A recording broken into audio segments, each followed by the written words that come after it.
का नाम आता है। भविष्य मालिका में लिखा है कि एक भक्त होंगे जो पागलों की तरह बिहेव करेंगे और वही भगवान के सबसे बड़े भक्त, मतलब काफी अच्छे भक्त होंगे। ऐसा कहीं नहीं लिखा है। अच्छा, तो मतलब ऐसे मैंने सुना है कि बीनू बाबा हैं जिनको पगला बाबा बोला जाता है। ऐसे कुछ नहीं लिखा है, ऐसा कुछ नहीं है। कोई शास्त्र में नहीं लिखा है। भविष्य मालिका में इस बारे में कुछ नहीं लिखा हुआ।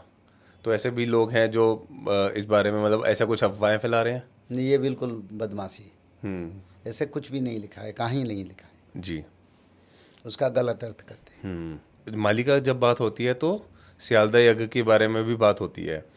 तो वो जो यज्ञ होगा उसमें कल्कि भगवान भी होंगे और उनके जो साथ में भक्त हैं वो भी उनके साथ होंगे। वो कब होगा? वो 16 मंडल भक्तों का एकत्रीकरण होकर वहीं पर यज्ञ अनुष्ठान होगा, जिसमें प्रभु जाएंगे, पर प्रभु अपना प्रकाश से नहीं जाएंगे, गुप्त में जाएंगे। अच्छा। प्रभु जी को लोग पहचान नहीं पाएंगे, ये भी लिखा है। और बोलेंगे कोई बड़े अमीर घर के लड़का है, आया था, पर कल की ये नहीं है। अच्छा। बस ऐसे विचारधारा होगा और यज्ञ अनुष्ठान भी होगा। उसका बाद विनाश और बढ़ेगा। अच्छा, और ज़्यादा विनाश बढ़ जाएगा। और जैसे अच्छा पंडित जी एक चीज़ और पूछनी थी, वो मैं थोड़ा सा पीछे रह गए। जब हमने चाइना की बात करी तो आपने बताया कि चाइना अटैक करेगा। तो क्या जो हीरा कुंड है उसके ऊपर भी कुछ अटैक होगा? आज हीराकुद डैम है, जी। भारत की बड़े बड़े डैम के ऊपर वो अटैक करेंगे। हम्म। भारत भी उन देश की बड़े बड़े पर्टिकुलर डैम पे अटैक करेंगे? डैम पर अटैक करके जल प्रलय करेंगे। अच्छा। तो उसमें हीराकुद डैम भी आता है। हम्म। और हीराकुद डैम के ऊपर मिसाइल अटैक होगा, ये लिखा है। अच्छा, तो उससे तो मतलब काफ़ी बड़ा डैम है, काफ़ी ज़्यादा सिटीज़ प्रभावित हाँ, होंगी। समग्र उड़ीसा आता है, आई थिंक। आधा उड़ीसा चल जाएगा इसमें। अच्छा, और उसमें उस समय एक वर्णन है कि उस डैम में एक मगरमच्छ और एक मछली का वर्णन भी होता है, उस बारे में आप थोड़ा सा बताइए। नहीं, वो जो लिखा है मगरमच्छ और जो चीतल माछ और बोड़ा कुंभीर, ये इसके बारे में जो लिखा है, वो प्रभु माँ सारला के क्षेत्र में एकत्रीकरण होंगे और बिरजा क्षेत्र में उनका हड्डियाँ में दरवाज़ा और बंध बनेगा। घर का जो लकड़ी का जो पिलर बनता है ना दरवाज़ा का, वो बनेगा। अच्छा। पर वो अंतिम समय, यानी जब जिस समय उड़ीसा 6 डिस्ट्रिक्ट समुंदर में जल में समाहित होगा, उसी समय उन दोनों का आविर्भाव होगा। और हीराकुद डैम में रहते हैं, ये कहाँ रहते हैं इसका संपूर्ण प्रमाण नहीं है। अच्छा। पर एक जगह पर लिखा है 7 कोसिया गंड। इसका अर्थ ये उड़िया भाषा है, यानी 7 कोस वाले जो लेक है महानदी के अंदर, उसमें वो रहते हैं। अच्छा। तो आने वाले समय में जब बिल्कुल अंत होगा तब वो सामने आएंगे? हाँ, जब बिल्कुल अंत होगा तब आएंगे वो? हाँ, जो 6 जिला समुंदर में जाएंगे, जी जी जल जी। प्रलय होगा, उसी समय वो आके माँ सारला क्षेत्र में एकत्रीकरण होंगे, दर्शन भी देंगे, फिर उनका मृत्यु अपने आप होगा। इनको वर प्राप्त है, मृत्यु। जी।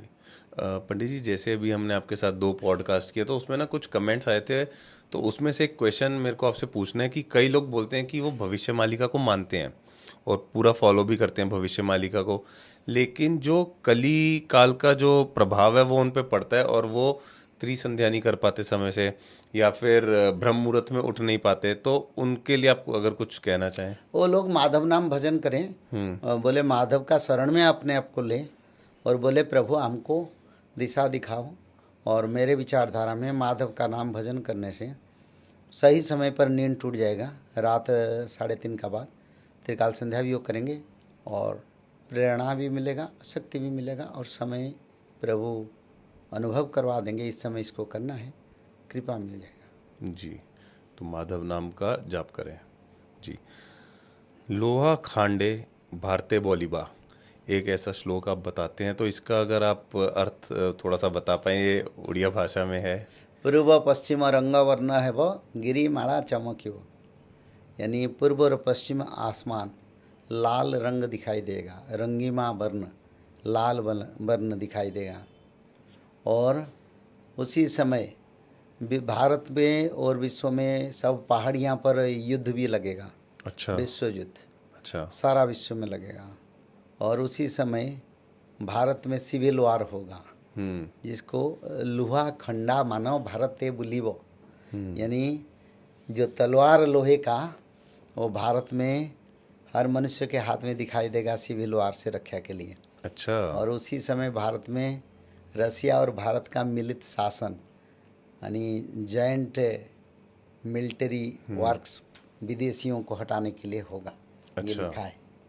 जी, और इसके बारे में थोड़ा सा और भी कुछ अगर आप डीप में बता सकें। हाँ, रसिया की जो वर प्राप्त किया द्वापर युग में, उस वर के कारण वो छतियावट में लेके जगन्नाथ जी को स्थानांतर करेंगे।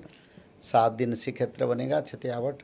और रसिया की जो शासन मुख्य हो उनका पत्नी जगन्नाथ का सेवा में 7 दिन रहेंगे। उसका बाद रसिया का वर प्राप्त समय चल जाएगा। फिर कल्कि भगवान का लीला प्रकाश होगा। फिर सारा विश्व में कल्कि का शासन होगा, राम राज्य बनेगा, सनातन धर्म का पुनरागमन होगा, भक्त भगवान का मिलन होगा और कल्कि को भगवान भक्तों लोग दर्शन करेंगे, दर्शन कर पाएंगे। बहुत सुंदर। उसी समय। जी। और पंडित जी, मेरे को ना एक चीज़ और पूछनी थी कि आपने ऐसा आपके क्या थॉट आई या क्या प्रेरणा मिली आपको कि जो उड़िया भविष्य मालिका है, आपने सोचा कि वो हिंदी की जो जनता है उन तक भी पहुंचे, तो ऐसे कुछ आपको प्रेरणा मिली या कुछ थॉट आया, क्या सोच थी उसके पीछे आपकी? एक्चुअली देखिए, ये प्रभु जी का निर्देश मिले ताकि पुस्तक को सारा ब्रह्मांड के लिए प्रकाश करो। हाँ, कई हजारों लाखों पुस्तक है भविष्य मालिका, पर मात्र मैंने उसको 120 पेज और एक 220-30 पेज में लिखा हूँ। तो इसमें कई हजारों ग्रंथों का तत्व को मैंने 40 वर्ष अनुध्यान करके लिखा हूँ, ऐसे नहीं, यानी मैंने उसको कॉपी प्रिंट नहीं कर दिया। और उसमें बहुत तत्व है जिसको जो जरूरत है मानव सभ्यता के लिए, उसको मैंने निकाला। जी।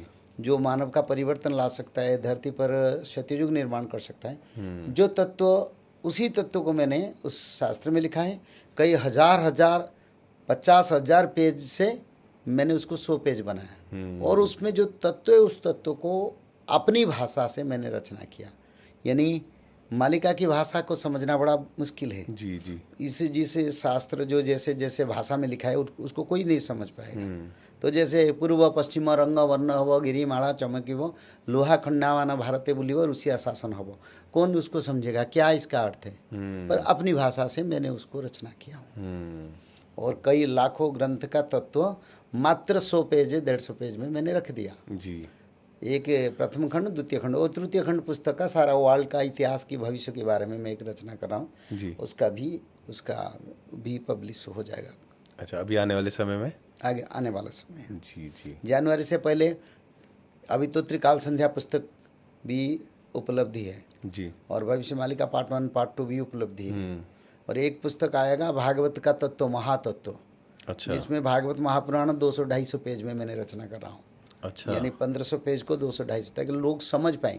कलयुग के मानव के पास समय नहीं है जी, पढ़ने की, इतना आदत नहीं है, और इतने पेज में जो मक्खन उसमें है उसको निकालना बड़ा मुश्किल है। तो इसलिए उसका जो मूल तत्व है, जो मानव उसको समझे भागवत क्या है, तब तो पढ़ेगा, तब अनुसरण करेगा। तो वही तत्व को महातत्व मैंने, पुस्तक का नाम मैंने रखा हूँ श्रीमद् भागवत महापुराण का महातत्व।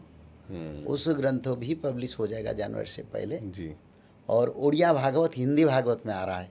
अच्छा। यानी 1500 पेज का। अच्छा। उसका भी काम चला है। बहुत सुंदर।